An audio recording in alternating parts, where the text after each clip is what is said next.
My top building tip on this is take your time and untangle all your wiring on this in particular. And your main thing here is going to be trying to get them as flat as you can. Now I went ahead and bought a coin battery, which I actually have in the box, and was able to put some very small LEDs in it for a minimal amount of money, and they really look good at night.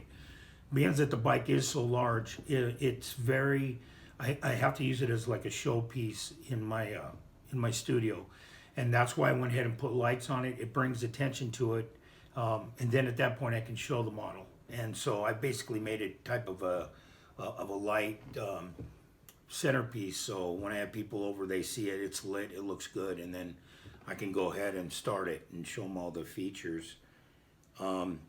I think the best features about it are the volume and the lighting, and I can go ahead and start it, which it's just such a good kit.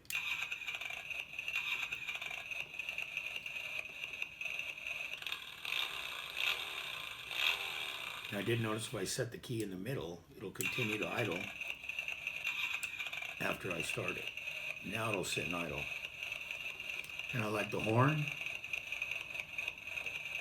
Got my turn signals. Got the horn. I've got my brake lights, which light up, which I think is really cool.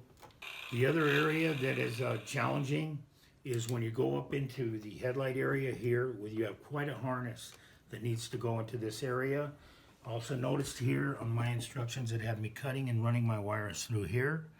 I elected to go ahead and use my Dremel, and I had them come in here from the back so I keep this flush. And this is more actually of how the Harley looks. It doesn't come right into the side.